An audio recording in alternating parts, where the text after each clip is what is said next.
kan pada masa pemerintahan Jokowi lah, dan kemudian kelanjutannya sekarang masih. Ini kan proses dari yang sebelumnya juga. Iya, tapi paling kentara kan polisi Ya, digunakan. karena fasenya tadi saya bilang kuadran keempat. Iya. Kuadran keempat, Iya. artinya apa? Endgame. Oke. Semua sistem kita ini import, Iya, oke. gaya import. Tapi jenderal tuh impor juga.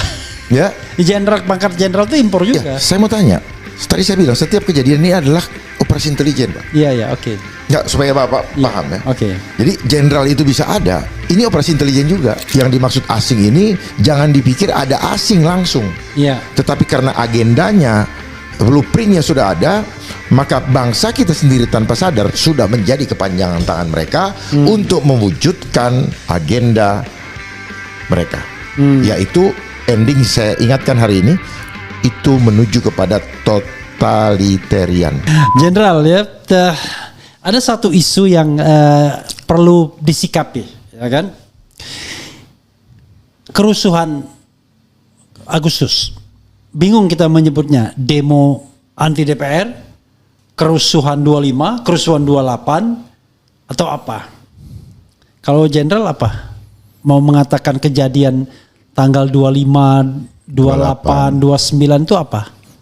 Itu adalah proses panjang dari cipta kondisi Oke. yang dibangun dengan suatu tujuan untuk tujuan berikutnya. Nah, kira-kira itu yang saya bisa sampaikan. Dan betul dong melibatkan pihak asing seperti yang dikatakan Hendro Priyono. Pihak asing ini bisa langsung bisa tidak langsung. Oke. Ya, Ya. kan sistem liberal sendiri sudah sistem asing. Ya. Sistem kapitalis liberal ini kan sistem asing. Seringkali orang pikir kalau yang terlibat itu harus terkoneksi langsung, padahal sistem ini sendiri adalah merupakan keterlibatan asing di dalam mengatur tata negara di negara kita. Oke. Coba kita lihat. Setelah reformasi muncul nomenklatur kementerian Ya. seperti Kominfo. Ya. Setelah Covid dia berubah jadi Komdigi karena dia sukses. Ya. Memang tujuannya Covid untuk percepatan proses digitalisasi. Oke. Nah, itu orang nggak melihat ke situ. Ya. Nah, saya melihat ke situ. Muncul reformasi Pan RB. Pan RB, Ya. ya kan? Penertiban aparatur negara dan birokrasi. Nah, itu kan bagian dari Bukan penertiban, pendayagunaan.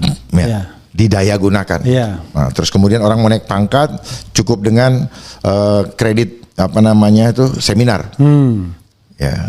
Terus kemudian mulai turun, hilang jabatan-jabatan struktural dirubah jadi fungsional. Itu, Pak. Dan seterusnya. Oke, tapi kan tegasnya kalau Ya. bicara kita kan itu kan long story. Gitu. Betul. Kan? Tetapi tugas-tugasnya mereka itu menjalankan endorse Ya. dari blueprint yang sudah ada. Ya, Jadi tapi masing-masing kementerian mainkan ini anggaran. Enggak, maksudnya kalau kita spesifik kerusuhan 25, 28, 29 Agustus kemarin. Itu akumulasi dari semua. Ada direct influence nggak? Langsung tangan yang langsung bekerja dari kekuatan asing. Langsung. Kalau langsung Iya. kerja intelijen tidak pernah langsung. Oke. Dia selalu memainkan Ya. suatu gaungkan narasi Ya. agar terbangun persepsi sehingga terjadilah opini, terbentuklah opini. Nah, ini semua kan pekerjaan intelijen. Intelijen itu tidak perlu harus asing ada di situ, Oke. karena dari awal pekerjaannya intelijen sendiri hampir di seluruh dunia adalah tujuannya untuk mengendalikan, menguasai tanpa terasa. Itu yang dibilang terstruktur, sistematis, dan masif. Oke. Sadarkah kita bahwa perangkat-perangkat yang ada tanpa sadar mereka terlibat di dalam cipta kondisi? Kenapa ada PPH naik? Ya. Terus dibatalkan. Ada lagi, datang lagi, perintah dibatalkan. Ada lagi. Dan puncaknya ketika dinaikkan PBB 250% dan 1000 bahkan 1000%. Ya. Kenapa? Karena kan kebijakan yang mengikuti agenda asing. Terjadinya pemecahan atau penekanan terhadap ekonomi menengah. Ya. Ini kan diakibatkan kemarin gara-gara COVID. Apakah ini bukan asing? Ya, tangan asing itu berjalan melalui anggaran-anggaran yang masuk. Jangan dipikir anggaran yang kita pakai itu uang kita, tetapi kita diberdayakan untuk dipungut pajak untuk mengembalikan uang itu. Mereka dibilangnya seolah-olah negara donor, padahal sebenarnya hutang dengan suatu tekanan-tekanan yang harus terjadi di bangsa ini. Jadi semua yang terjadi di bangsa kita tidak bisa dilepaskan oleh infiltrasi sistem di mana keinginan asing itu ada, karena kita anggota United Nations, Pak. Gitu. Oke, tapi sekali lagi ya, 25 dan 28 Agustus itu aktor yang paling dominannya aktor asing atau aktor dalam negeri? Asing bisa menggunakan orang dalam. Karena ada agenda yang harus terjadi. Gitu. Jangan dipikir reformasi 98 juga hanya orang dalam yang kelihatan, misalnya Mas Refli. Iya, Mas Refli di atas permukaannya, yang di bawah permukaan yang nggak tahu. Yang orang yang tidak tahu. Contoh tadi saya bilang IMF, World Bank. Ya. Karena dia menginginkan suatu perubahan yang dia inginkan untuk tercapainya tujuan mereka, sehingga mereka menciptakan konflik-konflik, mereka mengagendakan sesuatu sehingga terjadilah seperti itu. Contoh, abang pikir COVID itu bukan operasi intelijen, itu operasi intelijen, tepat menggunakan kedok persoalan kesehatan. Nih kemarin Budi Sadikin bawa siapa? Bill Gates. Bill Gates cuma datang sebagai sosok, uangnya main, tugasnya ya yang mainkan apa? Orang Indonesia kan? Orang Indonesia yang apa? Yang terafiliasi dengan mereka. Makanya banyaknya orang yang sekolah beasiswa segala macam, kalau tidak kuat-kuat iman, dia akan datang untuk mempengaruhi bangsanya, tidak sesuai dengan falsafah bangsa kita. Nah itu yang terjadi, Pak. Jadi yang dimaksud asing ini jangan dipikir ada asing langsung, tetapi karena agendanya, blueprintnya sudah ada, maka bangsa kita sendiri tanpa sadar sudah menjadi kepanjangan tangan mereka untuk mewujudkan agenda mereka, yaitu ending saya ingatkan hari ini itu menuju kepada totalitarian state. Jadi kalau ada nanti ada darurat ini darurat itu, lihatlah nanti endingnya seperti apa. Ya, jangan kan istilah playing victim, ya terus segala macam itu semua permainan intelijen, gitu. Lempar batu, sembunyi tangan. Itu kan semua sebenarnya seperti kerbau yang dicucu hidungnya. Nah kita ini kalau berpikir linier, ya kita adalah kerbau yang dicucu hidungnya. Kita tahu ada kesalahan, kita tahu ya ada yang tidak baik, tapi kita nggak mau mengakui itu, atau kita tidak mau merubah arah supaya jangan kita masuk ke dalam jurang kehancuran. Ya tadi background sudah banyak disampaikan oleh oleh jenderal kan. Tapi kalau kita lihat misalnya siapa yang harus bertanggung jawab? Oke, jenderal selalu mengatakan ini agen global dan lain sebagainya. Iya, kita tidak menolak itu. Tapi kan kita harus berani tunjuk hidung. Let's say misalnya banyak orang mengatakan, kok Kapolrinya nggak diganti, nggak dicopot? Enak bener, sudah menghilangkan nyawa orang lain dalam tanda kutip ya. Ada kasus Kanjuruhan, ada kasus Sambo, kemudian sekarang kasus kerusuhan yang menelan korban 9-10 orang. Prabowo dikritik, kok nggak dicopot? Atau yang bersangkutan, kata seorang pengamat, ya dia kalau mau mengundurkan diri dia bisa.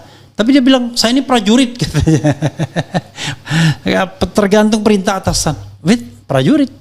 Apakah polisi itu prajurit? Silakan. Memang kita selalu bermain dengan kata-kata saja. Ya. Kata-kata sesuai dengan kebutuhan. Sehingga itulah yang terjadi. Ya, orang mendesak presiden untuk mencopot, yang ini mengatakan bahwa saya prajurit. Ya sekarang kita tanya kepada hati nurani saja. Sebenarnya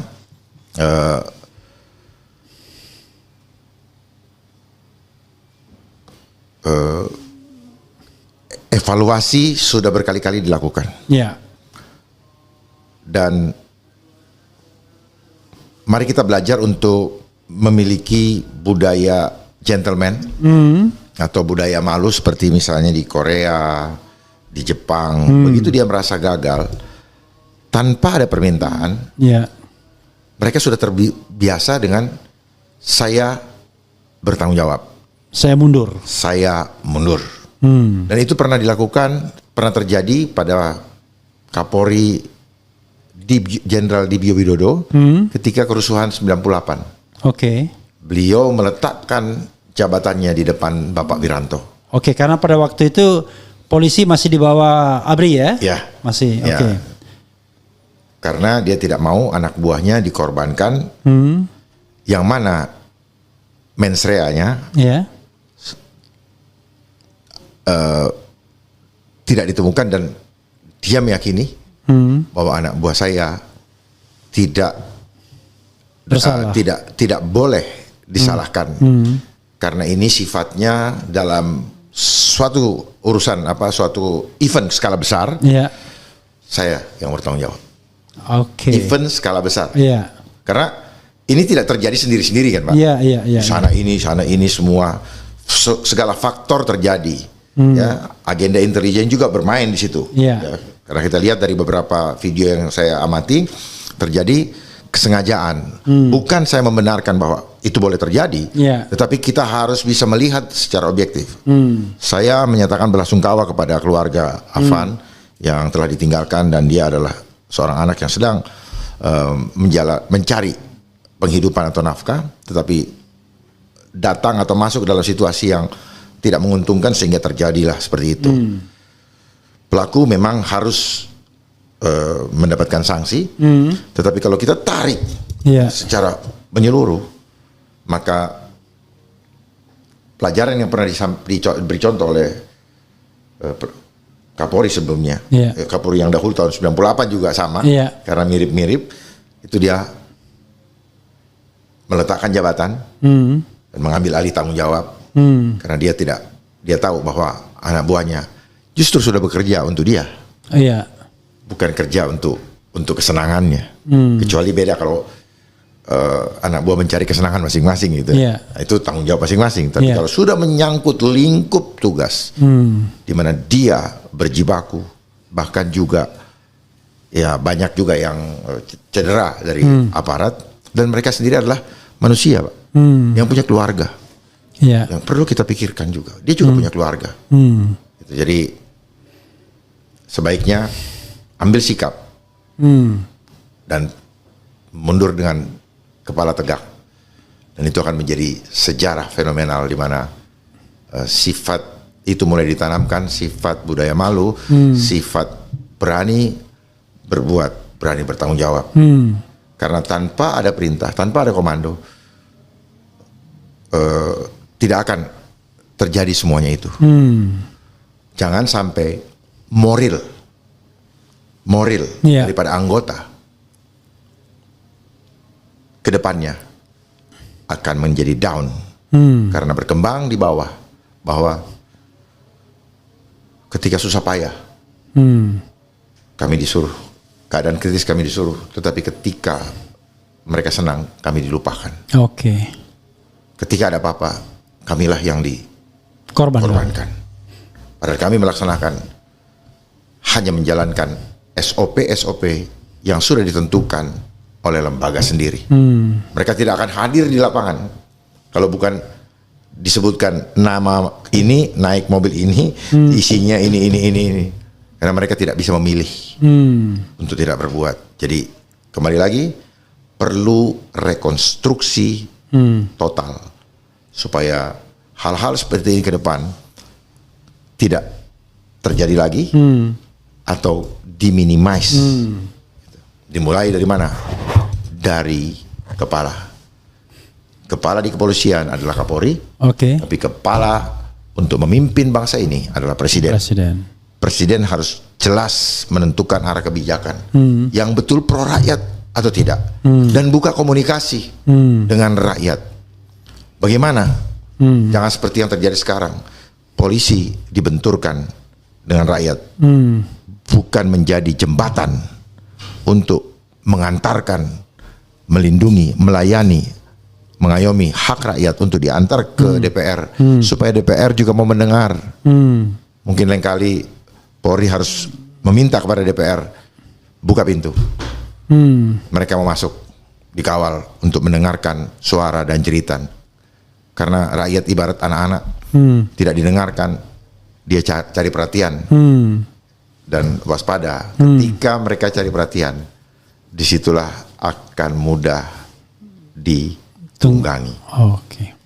Jadi statementnya adalah kalau Kapolri ini punya rasa malu atau mau menegakkan budaya malu, harusnya mengundurkan diri dia tanpa harus dicopot oleh seorang presiden. Saya rasa tidak perlu ya.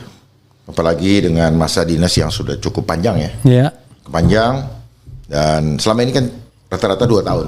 Ini hampir 5 tahun ini. Panjang 2 tahun. 4 tahun 8 bulan ya, sudah. Sehingga memberikan juga harapan kepada yang lain-lain untuk apa namanya, estafet kepemimpinan. Ya. Karena sejak 2014 ke sini itu terjadi degradasi etika antara di dalam organisasi. Kalau dulu tidak melihat dia pangkat, dia senior, tetap pasti dihormati. Iya. Kenapa? Gua bukan siapa-siapa, tapi teman-teman gua pada jenderal gitu. Iya. Jadi ada kontrol sosial di dalam. Iya. Kalau sekarang yang penting apa? Deket dengan number one. Oke. Gak deket, Lewat. bodo amat. Ya, Gitu. oke. Jadi seringkali banyak keluhan-keluhan ketika mau ketemu ini, kalau nggak ibarat pengaruhna, itu, maka mereka itu budaya yang sudah terbangun. Jadi itu karakter yang sudah menahun dan terus dari sejak dimulainya pergantian dari 2014 ke sini 2015 tuh mulai, karena ada pergantian loncat cukup jauh. Nah disitulah mulai tatanan itu mulai tidak berjalan sebagaimana yang sudah didoktrin di akademi, bahwa urut kacang gitu. Jadi terjadilah dekadensi moral di antara itu. Kalau gitu, kalau jabatan tidak ada, apa yang kita mau cari di dalam sisa waktu kita? Ekses itu kesana kemana-mana. Oke. Ya udah, kalau gitu kita istilahnya ngamen atau ngapain? Karena kan harus memikirkan. Gitu. Karena tidak akan lama lagi akan tidak dianggap tidak berguna misalnya. Nah, ini juga menjadi persoalan.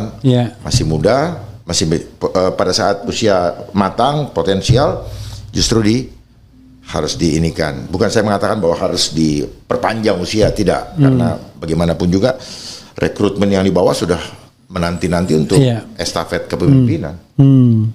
Jadi karena like and dislike, jadi ya ada istilahnya apa? Lompat generasi. Dia saja. Oke. Dia lagi. Dia saja. Gitu. Makanya dulu ada promoter itu guyonannya apa? Promosi muter-muter orang tertentu. Oh. Gitu. Karena apa? Nggak usah dilihat lah, ini dia lagi pasti dia lagi. Nah itu terjadi. Nah itu kan terjadi dekadensi moral, Pak. Oke. Ya. Terjadi pengurangan spirit yang seharusnya esprit de corps-nya bagus, jadi akhirnya gitu. Itu yang saya sampaikan supaya menjadi bahan pemikiran. Masalah psikologis itu lebih penting daripada hanya sekedar aturan di atas kertas. Oke. Iya. Tadi menarik juga kita bicara serpihan-serpihan ya. Soal sistem kepangkatan tadi. Saya dapat informasi bahwa sekarang ini komjen aktif itu ada kira-kira 20-an. 9 di struktur Mabes dan 15 di jabatan eselon 1 di kementerian atau badan.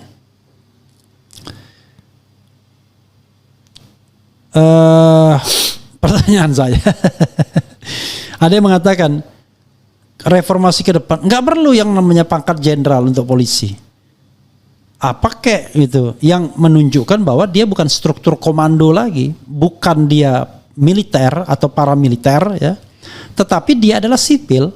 Kalaupun yang bersenjata barangkali yang penegakan hukum aja yang dikasih senjata, yang cuma kamtipmas atau laporan-laporan biasa dan lain sebagainya, ya sudah. Polisi itu tiap hari kerjanya kampung, main sama masyarakat gitu-gitu. Begitu ada yang yang agak aneh di masyarakat dia tindak dengan wajah yang humanis. Tapi kalau yang berat-berat ya haruslah ada semacam Mabes atau FBI-nya yang canggih-canggih. Pendidikannya pun harus beda-beda. Polisi yang menangani cyber crime dengan transnational crimes misalnya harus bedalah dengan yang nganter ngurus menyeberangkan nenek-nenek misalnya kan begitu. Gimana Jenderal dengan pemikiran soal pangkat tadi dan kemudian fungsi-fungsi polisi yang harusnya tidak semuanya harus disamakan gitu. Yeah. Dan akhirnya orang bicara tentang pecahan. Mungkin sebagian polisi itu menjadi mandat pemerintahan daerah, fungsi kepolisian, sebagian menjadi mandat mungkin Homeland Security, mungkin di Kementerian Pertahanan Keamanan atau Kementerian Dalam Negeri. Dia kan bisa perbaikan gampang banget. Prabowo sekarang bisa bikin kementerian setiap saat kan. Kemudian penegakan hukum bisa masuk Kementerian Keadilan ya kan, Department of Justice gabung dengan Kejaksaan Agung, kan fungsinya kan sama dalam proses penegakan hukum, criminal justice system dan pemasyarakatan kan, sebagai integrated criminal justice system. Nah itu salah satu yang dipikirkan orang. Maka kita tidak ada lagi yang namanya menteri dari Sabang sampai Merauke, struktur komando, hari Bayangkara, rentan birokrasi panjang. Ya, hari Bayangkara yang ditunjukkan kemampuan senjatanya, kemampuan perangnya, bukan hal-hal yang sifatnya humanis. Silakan dieksplor Jenderal. Ya, kita eksplor satu-satu ya. Sekali lagi saya bukan karena saya udah pensiun, tetapi dari dulu saya berpikir, cuman saya tidak punya kesempatan untuk memperbaiki. Memang meninggalkan kepangkatan jenderal itu disayangkan, Pak. Berat. Itu. I know, berat. Karena ini masalah aktualisasi diri. Iya, dipanggil jenderal tuh beda dengan. Karena apa? Ini kesalahan dari sekolah juga. Ada teori Abraham Maslow. Iya. Nah, jadi ini terkait, Pak. Iya, oke. Ya, itu. Iya. Nanti Bapak eksplor juga nih saya nih, karena saya coba ini nggak bisa selesai dalam satu hari, Pak. Iya. Oke. Terus kemudian kepangkatan di luar, kalau kita, cuman saya nggak suka kalau kita selalu bilang di Amerika, di mana. Saya nggak kurang suka. Di luar aja pokoknya. Karena selama ini kita ini rusak karena ngikutin. Iya. Okay. Semua sistem kita ini import. Iya. Oke. Gaya import. Tapi jenderal tuh impor juga. Ya. Pangkat jenderal tuh impor juga. Ya, saya mau tanya. Tadi saya bilang setiap kejadian ini adalah operasi intelijen, Pak. Iya, oke. Nggak, supaya Bapak paham ya. Oke. Jadi jenderal itu bisa ada, ini operasi intelijen juga. Iya. Kenapa ada ini? Siapa yang pertama kali menempatkan bahwa yang sudah pangkat sekian, sudah tahun sekian dapat jenderal? Iya. Sebenarnya dari mana sih? Coba kita ulik lagi. Iya. Saya juga kembali mau tanya, kenapa ada intelijen di setiap negara? Pernah nggak kita bertanya? Iya. Kenapa harus sistem kita? Oh, ada namanya polisi. Kenapa nggak namanya Hansip kah? Tapi fungsinya fungsi polisi gitu. Iya. Kenapa? Siapa yang ngatur? Kenapa kepala negara di setiap negara namanya presiden? Iya. Siapa yang menentukan? United Nation, Pak. Iya. Kenapa? United Nation yang ngatur semua perilaku kehidupan kita di dunia. Makanya apa-apa ya orang cuci otak, kirim ke luar negeri dalam bahasa apa? Beasiswa. Pulang dari sana, wasisos bahasa Inggris, terapkan dia punya ilmu di negara ini. Yeah. Itu kan cara infiltrasi yang tidak terlihat, Pak. UNESCO kasih biaya dan sebagainya. Nah, kemudian faktor sosial di mana tadi keinginan untuk menikmati seperti yang terlihat di marketplace. Iya. Ya, di mana kehidupan sosial segala macam, tetapi secara aturan tidak boleh. Iya. Makanya kenapa setiap pergantian itu, atau kalau kita tuh ada keluar TR, wah itu sesuatu yang luar biasa. Kenapa? Kesejahteraan suami, posisi suami akan menentukan kesejahteraan keluarga. Iya. Gitu. Termasuk juga nyonya-nyonya kita tiba-tiba berbeda sudah perlakuan. Berbeda. Iya. Nah, ini akibat daripada apa? akibat sistem tanpa sadar. Bukan cuma sistem di dalam subsistem di kepolisian saja, tetapi hal-hal yang di luar subsistem kita ini mempengaruhi juga. Gitu, Pak. Saling tarik menarik di sini. Ini yang namanya law of attraction. Karena apa? Satu dengan yang lain ini punya keterkaitan. Siapa yang ngatur kesejahteraan Polri? Siapa?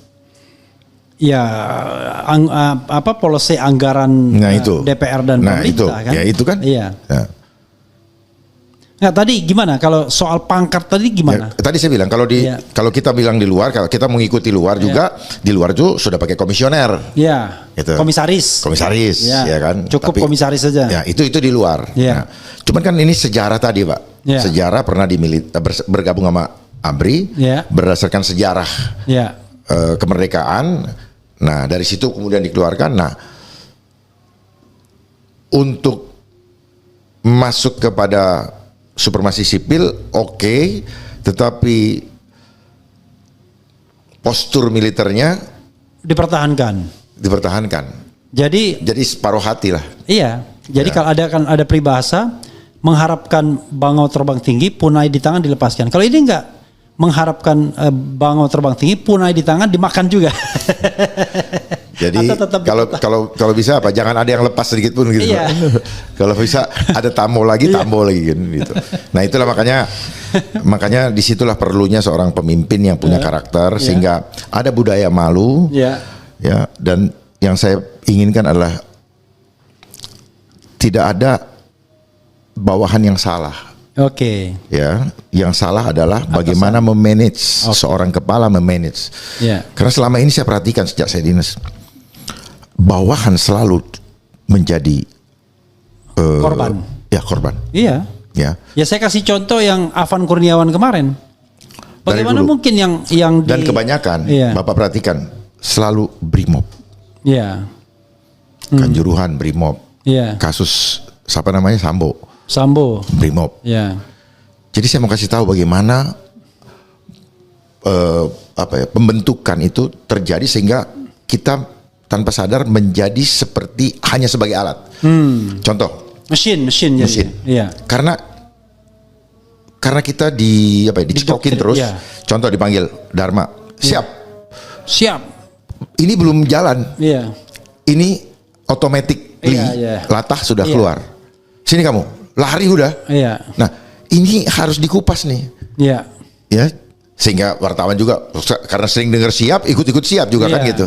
Nah, oleh sebab itu memang ini harus ada faktor psikologis yang orang lupa.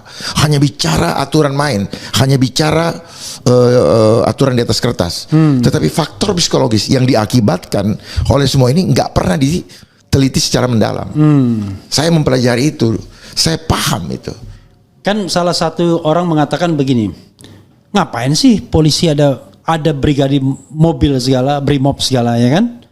Kan itu militer atau paramiliter. Kenapa enggak strukturnya dilekatkan kepada struktur TNI misalnya atau struktur karena dia paramiliter, struktur Kementerian Pertahanan yang bisa digunakan setiap saat kalau ada kerusuhan, huru-hara. Jadi tidak setiap hari dia tidak bergaul dengan masyarakat kan misalnya. Tetapi yang terjadi adalah militerisasi polisi ini kan makin menjadi-jadi dengan membentuk Densus misalnya, membentuk Brimob kemudian dipersenjatai. Bapak pikir itu mereka mau bentuk sendiri? Oke, silakan terus. Enggak, bukan mereka yang mau, keinginan politik yang memaksa itu sehingga keluar anggaran disuruh bentuk begini. Ada konsultannya, Pak. Semua dalam kehidupan kita. Ya, contoh sertifikasi digital. Emang pikirannya daripada BPN? Enggak, Pak. Terus omongan itu, emang ini tanah nenek moyangmu? Itu memang mereka sedang try and error. Beli gas pakai NPWP, satu orang satu ini. Itu ada desain global, Pak. Nah, polisi sedang diarahkan ke sana, makanya kenapa tadi Bapak pertanyaan, kenapa banyak yang masuk ke departemen, kementerian-kementerian, itu ada agendanya untuk melaksanakan penegakan hukum yang berkaitan dengan agenda yang ada di kementerian tersebut. Mereka akan dipakai seperti itu. Yang paling saya perhatikan adalah Undang-Undang Nomor 17 Tahun 2003. 17/2000. Ya, ada polisi masuk di dalam Kementerian Kesehatan. sebagai Oh itu undang-undang kesehatan yang baru ya? Oh iya. Nah, sorry bukan 2003, 2023. 2023. Iya. Nomor 17 2003. 2023. Iya. Kenapa? Ya mau melaksanakan penegakan hukum itu. Jadi nanti akan dipakai seperti itu. BPN. Nanti ada ini. Apa yang akan terjadi? Semua yang belum punya sertifikat, belum berubah ke digital, maka ini ditindak. wah itu. Nanti lihat, Pak. Jadi ini semua ada kaitannya, sedang digiring ke sana. Kita jangan kehilangan fokus. Hanya liatin polisi. Ini mereka digunakan sebagai alat. Gitu, Pak. Alat doang. Gitu. Contoh kemarin. Ya. Ngapain selama COVID ngejar-ngejar rakyat untuk divaksin? Ya. Apa itu tugas polisi? Ayo kita explore di sini. Bukan. Makanya setelah permainan Tidak hanya polisi, BIN pun disuruh begitu. ya, ini kita bicara polisi tadi kan ya. Iya. Iya, polisi yang di depan muka gitu. Artinya bahkan ditargetkan oleh Kapolri yang sekarang sudah masih orangnya. Iya. Ya. Setiap polsek harus sekian orang ini. Dan itu dianggap keberhasilan. Ya, jadi KPI itu. Ya, padahal banyak yang bermasalah setelah itu nggak ada tanggung jawab. Ini nyawa, Pak. Ya, ya. Nah, di mana ketuhanan yang Maha Esanya? Jadi Bapak harus lihat secara global bahwa kenapa mereka begini, apakah terjadi kerusuhan kemarin hanya sekedar sampai di situ, ataukah itu hanya potongan puzzle dari rencana besar? Kita harus lihat menyeluruh. Jadi bukan bilang ganti Kapolri. Saya kenal kok dengan Sigit. Ya. Ya. Saya kenal dengan Bapak Listio Sigit, saya kenal sekali. Ya, saya kenal juga dengan keluarganya. Ya. Cuman kebetulan beliau dekat dengan Presiden ke-7 waktu itu dan mendapatkan ruang untuk itu. Ya. Ya, tapi kalau kita bicara ya, orang kan nggak suka itu soal kerusakan sistem ini. Kerusakan sistem ini seperti kata Jenderal karena memang didesain oleh kekuatan global, ya kan? Tapi lewat kan NGO. Iya, tapi kan masa seorang presiden itu mudah sekali didikte. Sangat mudah. Dan kemudian justru dia menjadi alat perusak. Ini mohon maaf, sorry to say. Kan pada masa pemerintahan Jokowi lah, dan kemudian kelanjutannya sekarang masih. Ini kan proses dari yang sebelumnya juga. Iya, tapi paling kentara kan polisi ya, digunakan. karena fasenya tadi saya bilang kuadran keempat. Iya. Kuadran keempat. Artinya apa? Endgame. Oke. Kuadran keempat. Jadi makanya kenapa harapan tadi kuadran satu tadi presiden kedua. Presiden kedua. Mulai Soeharto. dari situ. Yes. Soeharto. Kuadran ketiga Reformasi. Kuadran ketiga SBY. Kuadran keempat Jokowi. Plus Prabowo sekarang. Iya. Makanya ketika itu minta tambah 1 periode. Iya. Tidak bisa. Iya. Akhirnya apa? Mohon maaf kalau kita mengandai-andai, tukar badan lah. Iya. Ya misalnya Pak Refli yang udah ini, Pak Refli aja lah. Iya. Tapi tetap pengendalinya sama. Ya itu apa? Di belakang panggung. Iya. Makanya the world is a stage. Itu Pak. Oke. Kita sedang berada main di panggung. Makanya segala sesuatu yang kita kerjakan selama ini adalah formalitas. Oke. Makanya ada panggung acara semua yang terhormat. Kita berbicara formalitas untuk menutupi skrip di belakang layar. Oke. Kalau sama Jenderal Dharma Pongrekon pasti tidak mudah ya kan. Karena selalu mengikutkan konspirasi global yang memang itu ya itulah yang namanya globalisasi ya kan. Kalau beliau bilang total control dan lain sebagainya. Tetapi untuk kebutuhan kita butuh yang going into detail ya kan. Cuma saya tidak mau hanya di atas permukaan, harus ke akar. Oke. Sehingga kita tahu kenapa ini kan hanya yang muncul di permukaan, Pak. Itu buah daripada. Ya, makanya ke bagian terakhir ini kita akan bicara tentang rekomendasi. Jadi kalau kita bicara rekomendasi perbaikan, silakan barangkali Jenderal membuat rekomendasi berapapun angkanya, mulai dari yang makro, semakro-makronya sampai dari mikro, semikro-mikronya ya kan, how low can you go ya kan, kemudian seideal-idealnya dan seril-rilnya, sedas-dasainnya dan das-das solennya ya. Silakan Jenderal. Poin pertama silakan. Apa yang jadi Pemahaman saya tentang Dasein dengan Solon jadi ke bolak-balik nih, karena waktu saya sekolah Dasein dan Dasolen. Iya. Solon itu buat saya praktek, Dasein itu science. Bukan. Dasein itu Nanti kita lihat lagi, Pak. nyatanya. Iya. Jangan sampai Bapak juga salah terus Enggak, saya ikut. saya pasti benar. Pasti benar ya, Karena itu bahasa hukum yang sehari-hari kan. gitu ya. Dasein, Dan itu Dasolen. dari bahasa Jerman loh, Pak. Ya, Saint Solon. Jadi Iya. Solon yang seharusnya. Iya. Iya. Kalau Saint itu yang senyatanya. Nah, Gitu. orang nggak sadar bahwa sains ini sendiri adalah sistem control intelligent engineering Ya. to control everything. Nah, itu yang membuat orang menjadi tidak paham dengan ini. Kalau tadi dibilang konspirasi, enggak. Datanya ada bahwa proses reformasi ini di-endorse kuat dari luar, Pak. Seperti yang tadi saya sampaikan di awal. Iya. Ya, IMF, Iya. World Bank, Iya. International Crisis Group, Security Sector Reform, itu semua terlibat di dalam mengendorse ini. Terus kemudian kenapa kelihatan wajahnya jadi seram? Karena dia memberikan anggaran yang besar untuk membeli peralatan-peralatan yang justru membuat wajahnya seram di depan rakyat yang harus dilindungi. Iya. Nah, sekarang uang-uang tadi untuk melindungi rakyat atau untuk melindungi kepentingan Iya. siapa? Oligarki kah? Iya. Elit kah? Atau elit yang bergabung elit yang berkolaborasi oligarki yang bergabung kolaborasi dengan para elit. Entah elit di eksekutif kah atau elit di partai. Iya. Karena mereka semua yang atur permainan di negara kita. Iya. Gitu. Kita mengaca kepada VOC, Pak. VOC ini adalah perusahaan swasta. Iya. Tetapi kita menganggap bahwa kita dijajah oleh Belanda. Padahal Belanda ini adalah centeng atau yang diberdayakan oleh perusahaan swasta yang merupakan perusahaan TBK internasional pertama di dunia, yang untuk menjaga perilaku jahat mereka, kan gitu, Pak. Nah, apakah ini tidak sedang terjadi di negara kita? Iya. Gitu, di mana kelihatannya bahasa omong-omong teorinya adalah alat negara, tetapi di dalam prakteknya ditarik menjadi alat, dimanfaatkan atau dipergunakan menjadi alat pelindung permainan dari penguasa. Jadi apa Pak, rekomendasi satunya apa artinya? Lakukan rekonstruksi secara total. Jadi jangan cuma subsistem Polri aja. Oke. Ya, karena saya paham betul kalau kita cuma terkooptasi atau terobsesi dengan Polri-nya sendiri, Iya. nanti membuat kita menjadi tidak netral, Ya. membuat kita menjadi tidak bisa melihat bahwa Polri ada karena ini.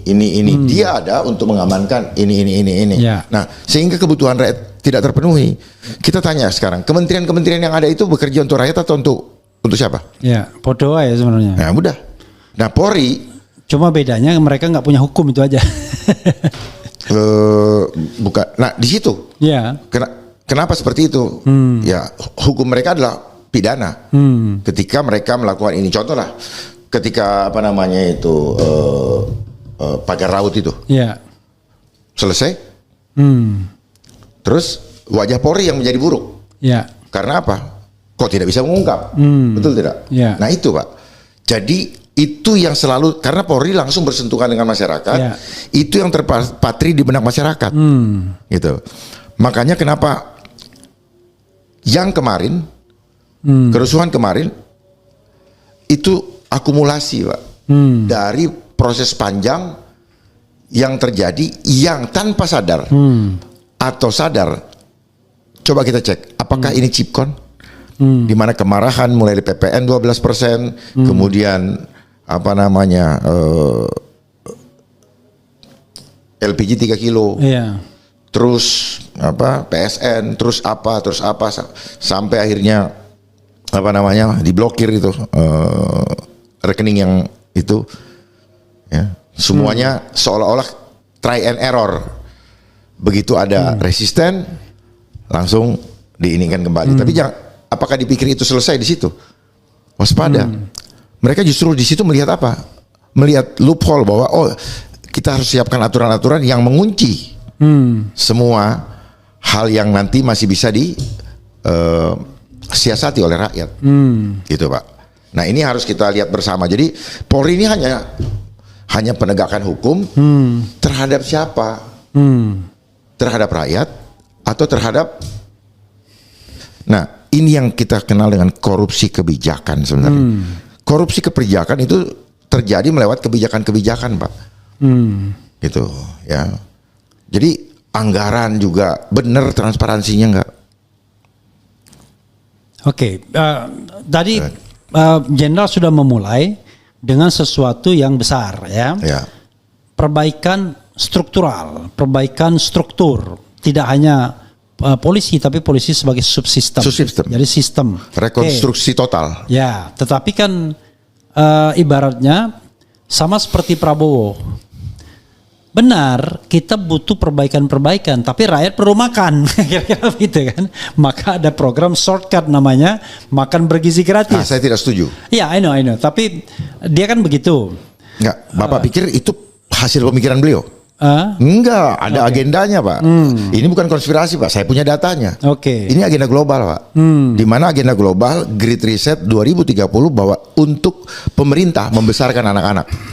Sehingga anak-anak, artinya apa? Orang tuanya dianggap tidak mampu lagi membesarkan. Ini yang dibangun, Nah, dan dilaksanakan betul bahwa orang tuanya sudah tidak bisa memberikan makan. Dengan apa? Dengan dibuatnya dana antara.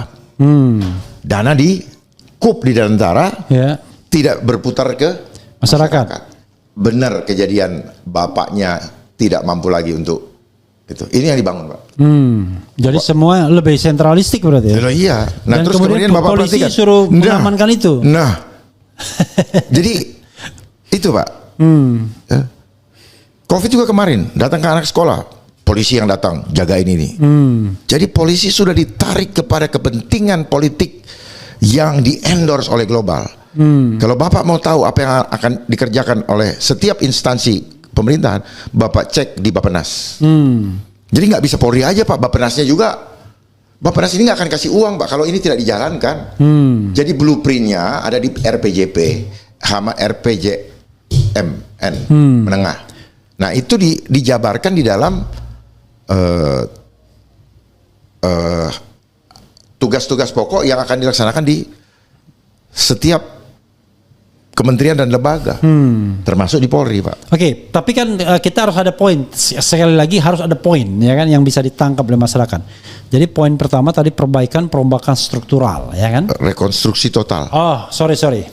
Retol. Bukan cuma Polri ya? Iya, retol. Sistem. Rekonstruksi total, retol, ya kan?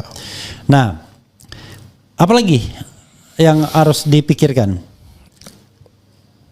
Pengawasan, oke. Berikan undang-undang khusus, sehingga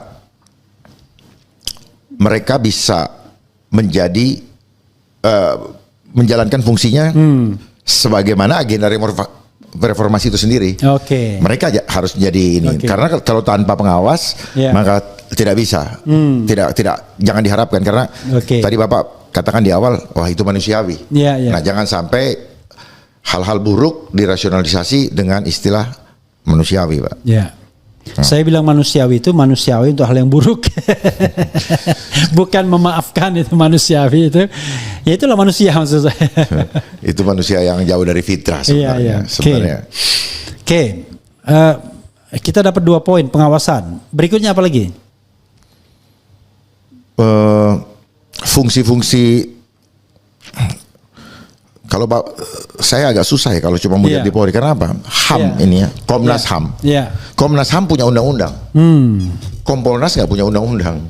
Jadi Kompolnas juga ini dia kerja sesuai dengan pesanan. Ya. Saya tandain betul ketika Covid. Balik lagi ke Covid. Karena proses yang terjadi sekarang makin susah ekonomi. Ya, terjadi inflasi. Ini agenda global untuk memiskinkan rakyat secara tersistematis. Nah di situ waktu pas dipaksa injus mereka merubah definisi pelanggaran HAM. Orang yang tidak mau divaksin itu melanggar HAM. Orang yang mau mendapatkan kesehatan. Nah, dia balik nih. Padahal dia tidak pernah justru di sini melanggar HAM. Iya. Coba. Nah, Logikanya dibalik. dibalik-balik sama dia. Jadi Orang yang tidak vaksin itu bisa membahayakan orang yang vaksin. ya itu dia balik. Nah, ini yang perlu ditangkap, Pak. Ya. Nah, disitulah nanti Undang-Undang Nomor 17 Tahun 2003 akan bermain seperti itu dan Polri akan mengejar itu, gitu loh. Ya. Jadi poinnya apa tadi? Ya, Jadi setelah recall, rekonstruksi total, peran pengawasan ditingkatkan bila perlu dengan undang-undang. Ya. Yang ketiga apa? yang ketiga perbaiki evaluasi proses pembentukan, ya, pendidikan pembentukan. Oke, pendidikan dan pembentukan. Karena pendidikan ini sudah pembentukan, Pak Sid. Iya, oke. Ya. Berarti evaluasi pendidikan. Pendidikan pembentukan namanya. Oke, pendidikan Istilahnya. pembentukan polisi. Yes. Oke. Ya, karena kan dari SMA begitu masuk Ya. dibilang pendidikan pembentukan. Oke. Nah, pertanyaannya, pembentukan seperti apa yang diharapkan? Oke. Disitulah dievaluasi. Oke. Selama ini kan ya dibentuk-bentuk aja, Ya. tidak pernah ada yang mengevaluasi seperti Ya. apa di dalam, sehingga masih banyak juga yang kabur, ya, terjadilah hal-hal yang ya banyak kasus-kasus lah. Dan itu ditiru juga di APDN ya. APDN. Nah, ini ditiru juga. Jadi hal ini seperti contoh juga di kemahasiswaan. Buat apa ada pelonco? Iya. Itu yang akibatnya ada yang sampai meninggal Iya. lah, ada yang disuruh. Makanya di beberapa tempat tidak ada lagi sekarang. Tapi masih ada banyak. Masih ada. Iya. Karena tadi keakuan senior itu kan. Nah, itu dia, Pak. Iya. Nah, di sini, Pak, masalahnya, Pak. Jadi Iya. itu hal-hal mendasar gitu. Karena Oke. kalau kita waras, Pak. Iya. Ngapain sih bikin yang capek-capek? Oke. Bikin seneng orang. Oke, saya ulangi ya, Jenderal ya. Ya. Satu, rekonstruksi total. Ya. Yang kedua adalah pengawasan ditingkatkan, termasuk dengan undang-undang. Ya, diberikan undang-undang khusus. Ya, undang-undang khusus. Seperti KPK, Iya. Komnas HAM, Iya, KY. Kompolnas gitu ya jadinya. Yang ketiga adalah evaluasi pendidikan Polri ya. Pendidikan pembentukan. Oke, pendidikan pembentukan dan seorang polisi Terus gitu ya. meritokrasi murni. Oke, yang keempat, Meritokrasi murni. terapkan meritokrasi murni dalam rekrutmen setiap jabatan di kepolisian. Iya. Oke. Supaya ada kepastian Ya. bagi orang yang mempertahankan integritasnya. Oke. Ya, bukan berdasarkan like and dislike. Iya. Cuman bagaimana fungsi kontrolnya? Kembali lagi Kompolnas. Kompolnas. Kompolnas Oke. tidak boleh diam. Iya. Dia harus tahu Iya. ya mana yang pantas. Iya. Jadi bukan berdasarkan like and dislike. Kalau Iya. perlu apa? Ya, kita tidak bilang suruh suruh lelang jabatan. Iya. Tapi paling tidak ada 10 yang masuk nominasi berdasarkan meritokrasi, merit system yang sudah dibangun sejak dia lulus. Iya. Sejak dia lulus. Karena gini, ranking di sekolah tidak menjamin kualitas di lapangan. Iya. Gitu. Karena selama ini kan kadang-kadang meritokrasi nggak jalan karena mereka sibuk untuk mencari bintang dengan menghubungi kekuasaan Nah, politik. itu makanya harus jalan. Iya. Murni maksud saya. Iya. Bagaimana membuat sistem supaya itu jalan. Oke. Gitu, Pak. Nah, bagaimana kalau yang mau menjalankan dia terpilih tidak lewat meritokrasi juga. Oke. Gitu, Itu 4 ya. Ya. Terakhirlah 5 biar Pancasila apa? Yang kelima, Jenderal. Ya, ada ruang bagi anggota Ya. yang ingin memperjuangkan keadilan Oke. bagi nasib dia di organisasi komplain tersebut. mekanisme ya berarti ya. Jangan cuma komplain, Pak. Oke. Dia bisa memperjuangkan. I see. Gitu. Iya. Ya. Ada mekanisme yang fair. Ya. Ya. Ya. Sehingga bagus sekali kalau misalnya ini satu Kapolda diawasin oleh sekian anaknya. Kalau Kapolda mengawasi 1000 anak buahnya nggak akan mampu. Ya. Gitu. Jadi ini mekanisme ini mungkin perlu dipikirkan gitu. Ya. Gitu, Pak. Jadi kalau satu orang mengawasi semua sulit. Makanya mereka punya lapis kekuatan, lapis kemampuan. Lapis kemampuan itu ya karena jabatan tadi. Ya, ada lapis-lapis, yang lapisnya juga lupa. Oke. Karena sudah kebanyakan makan kue lapis. Oke, jadi 5 rekomendasi itu ya. 5 aja dulu lah. Oke. Karena memang ini harus punya waktu yang cukup, Iya. pemikiran matang, Oke. sehingga kita bisa menelurkan buah pikiran yang sempurna. Karena kalau kesimpulan yang tidak sempurna itu diakibatkan oleh pengumpulan data yang masih sumir. Oke, jadi rekonstruksi total, pengawasan ditingkatkan. Rekonstruksi total dalam arti dalam sistem perpolitikan. Iya. Tidak hanya polisi. Tidak. Rekonstruksi perpolitikan, ya. Total dan Polri sebagai subsistem. Yang kedua adalah peningkatan pengawasan, ya kan, dengan undang-undang bila perlu. Kemudian yang ketiga harus, itu jangan bila perlu. Harus dengan undang-undang, ya. Undang-undang khusus. Oke, kemudian evaluasi. Sehingga dia tidak takut sama institusi Polri. Dia tidak berada di bawah Kapolri. Oke. Evaluasi pendidikan kepolisian. Yang keempat merit total, ya, merit. Evaluasi sistem pendidikan pembentukan. Ya, sistem pendidikan pembentukan. Kemudian meritokrasi total, ya, merit apa tadi istilahnya? Murni.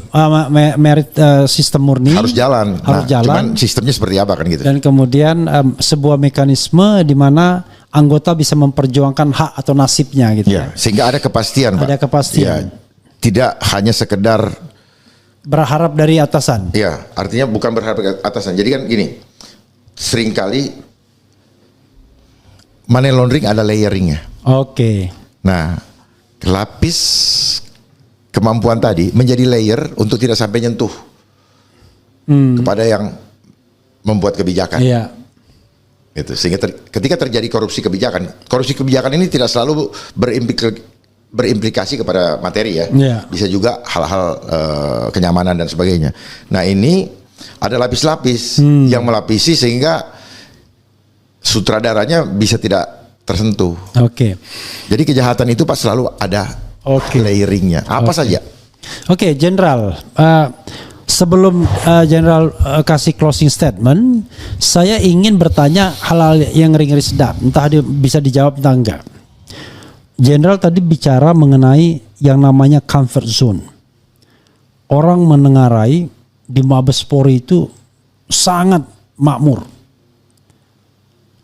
Ada kasus Sambo di mana dia punya uang yang dibekukan di sebuah bank itu, yang dititipkan ke yang meninggal itu, sampai 100 triliun minus 1 rupiah.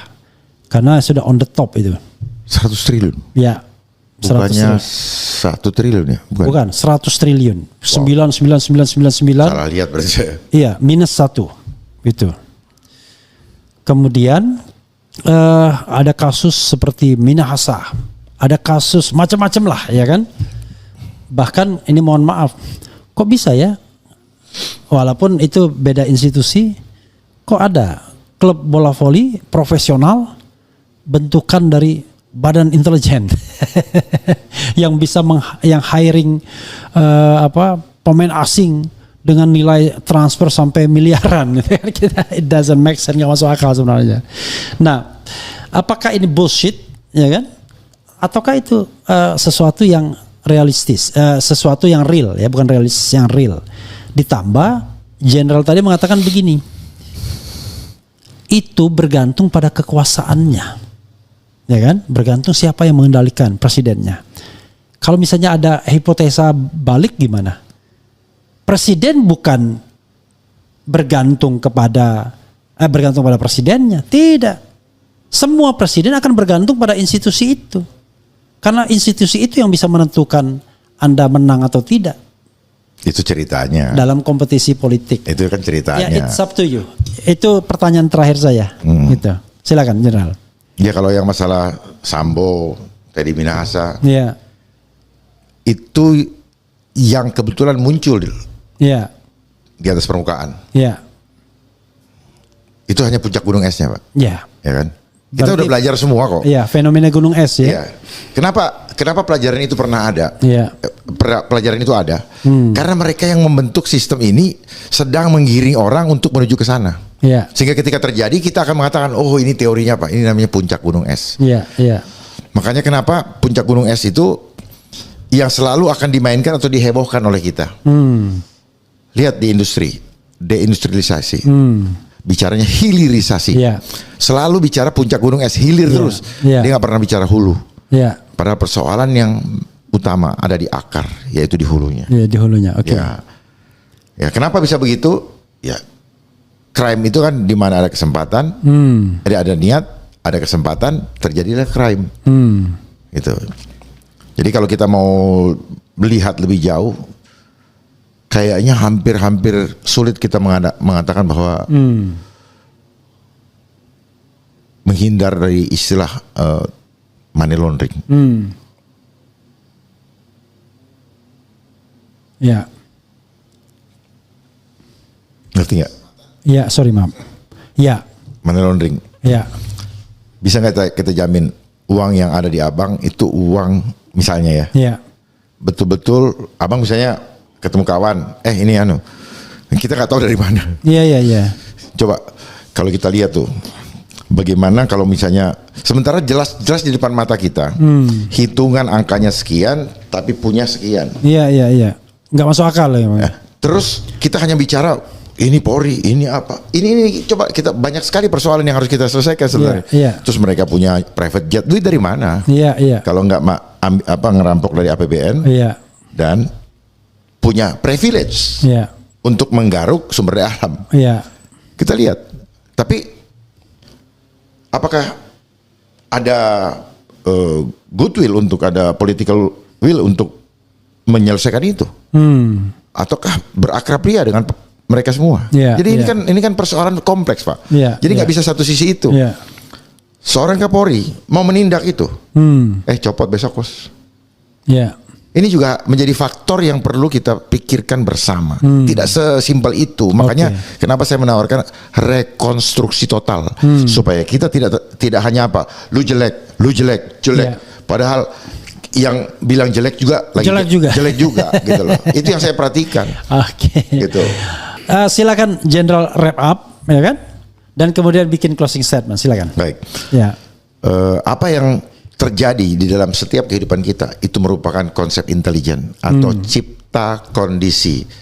Buat masalah, muncul reaksi, lalu pembuat masalah akan datang sebagai pemberi solusi. Tetapi solusi itu adalah masalah baru untuk suatu rencana yang berkelanjutan. Saya akan buka simbol of thought daripada operasi intelijen. Operasi adalah opera, berasal dari kata opera atau drama.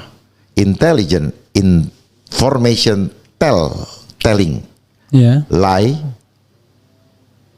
ongoing event. Jadi dari situ kita bisa tahu bahwa setiap event, setiap kejadian atau acara selalu ada event organizer. Yang selalu dibilang dalang. Makanya hari ini saya menggunakan baju dalang. Wayang. Kita semua wayang. Ada Perdana Menteri, ada rajanya. Kita hanyalah pion-pion yang disuruh memilih lewat papan putih atau hitam. Gitu. Dan satu lagi yang menjadi harapan saya adalah polisi tidak boleh sengsara dengan menjaga masyarakat supaya makmur. Karena kalau masyarakat makmur, polisinya juga berhak untuk makmur. Jadi polisi harus menjaga supaya masyarakat daerah bisa makmur, sehingga hasil daripada itu otomatis akan berimpact pada itu. Jangan polisi justru datang untuk menyengsarakan masyarakat. Makanya saya menawarkan tadi supaya sistem centralized ini harus dievaluasi lagi. Supaya sungguh-sungguh orang daerah merasakan kenyamanan hidup, sehingga polisi dapat dicintai lagi oleh masyarakat karena keberadaannya menyentuh kepada kebutuhan dasar hidup itu. Sehingga kita berharap bahwa sila kelima, keadilan sosial bagi seluruh rakyat Indonesia, tidak hanya terpusat di pusat-pusat pemerintahan, tetapi menyentuh sampai ke pelosok-pelosok Indonesia. Karena kalau ini sampai tidak diperhatikan, hati-hati, akan terjadi hal yang sangat kita tidak inginkan. desintegrasi bangsa akibat daripada kesenjangan yang dirasakan, di mana sumber daya alamnya diambil, tetapi masyarakatnya tidak menikmati anugerah dari pemberian Allah. Oke, luar biasa ya, saudara sekalian. Setiap pembicaraan itu harus ada akhirnya, ya kan? Kenapa? Dua kemungkinan, karena waktu itu memang terbatas, karena ada kegiatan lain yang harus dilakukan. Yang kedua, tidak boleh dihabiskan semua ide dan pemikiran, karena nanti hari esok itu masih banyak yang harus kita bincangkan dan bicarakan. Begitu saudara sekalian, makasih Jenderal ya. Makasih banyak. Nanti pada periode berikutnya kita bicara hal yang lebih detail, seperti artinya ini kan sebagai background kita udah tahu backgroundnya ini. Nah nanti yang LHKPN, kemudian gratifikasi dan lain sebagainya, it's up to Jenderal, ya kan? Tergantung kalau diundang saya datang. Nanti kita diskusikan mana yang kita harus kulik dan kita harus kalau perlu ini ada blow up. Pengamat kepolisian itu siapa namanya? Sugeng STS. Bukan, satu lagi itu yang agak muda. Iya. Oke lah, nanti kita cari lagi. Ada yang lebih. Yang muda itu Bambang apa siapa itu? Iya, Bambang. Iya, tapi Bambang siapa gitu? Saya lihat secara psikologi beliau nggak terlalu paham terlalu dalam. Masih bicara di atas permukaan. Oke, Jenderal. Begitu saudara sekalian ya. Wassalamualaikum warahmatullahi wabarakatuh.